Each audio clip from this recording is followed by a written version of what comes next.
Aunque las técnicas y estrategias han funcionado para otras personas, nadie puede garantizar que funcionen para usted. Esperamos, no obstante, que las ideas aquí expuestas puedan ayudarle a desarrollar un negocio sólido y rentable. Estos materiales han sido publicados independientemente de la corporación. La medicina le llama estudio de casos a la experiencia que se lleva ante otros para ver qué funciona.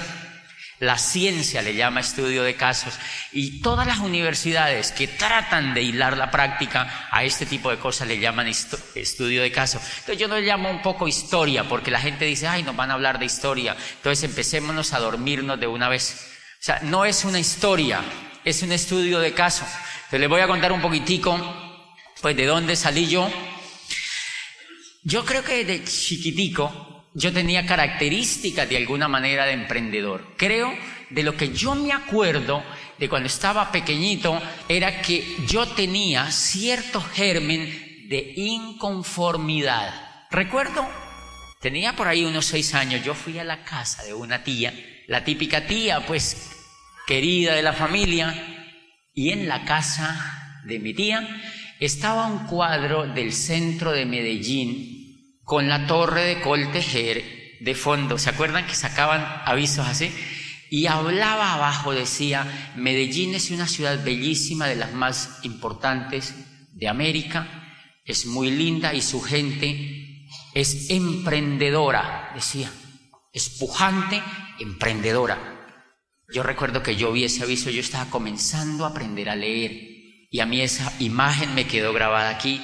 ¿Y saben qué pensé? Yo algún día voy a vivir en Medellín. Había salido de un pueblito donde yo me crié hasta los 6 años, y allí vivía mi tía, y ella tenía ese cuadro de Medellín, de la torre insigne de Coltejer, y yo decía, cuando yo sea grande yo me voy para allá, porque a mí me gustaba la gente emprendedora, a mí me gustaba la gente que no fuera dormida, a mí me gustaba la gente que tomara decisiones, la gente que fuera impactante.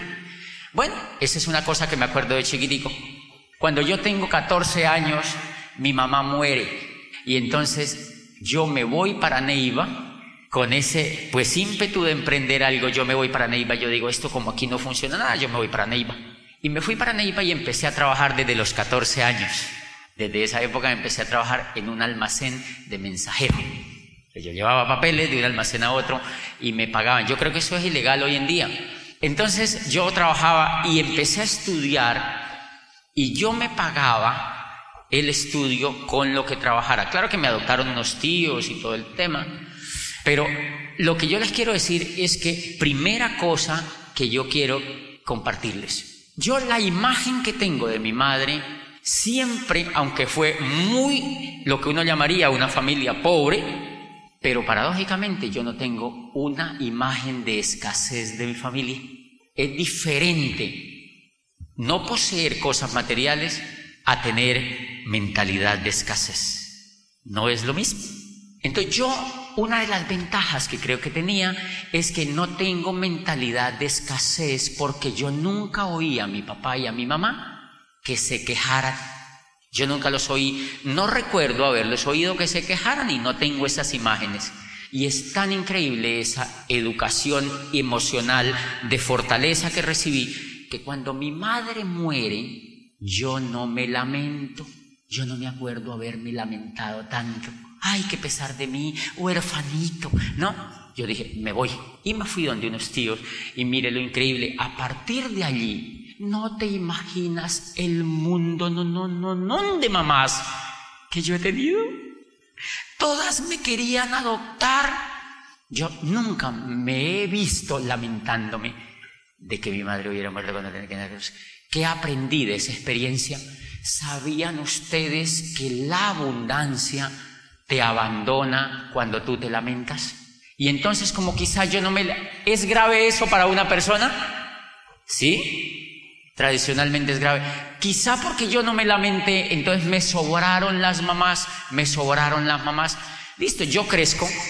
Cuando yo entro ahí a los 14 años a trabajar, llevaba unos mes y medio trabajando con una familia muy rica de la ciudad que tenía empresas allí, y yo era el mensajerito que les llevaba las cosas y tal. Y como yo iba a dejar las cosas a la casa La dueña del imperio, yo me hice amiguito de ella. Y entonces me dijo, quédate esta noche aquí. Y yo vivía donde mis tíos. Y entonces me quedé allí. Y a los 15 días me dijo, ¿por qué no te vas y te sacas la ropa de allá donde tus tíos y te vienes para acá? Y allí me gradué de bachillerato. Tenían 3 hijas mujeres y yo era el hombre.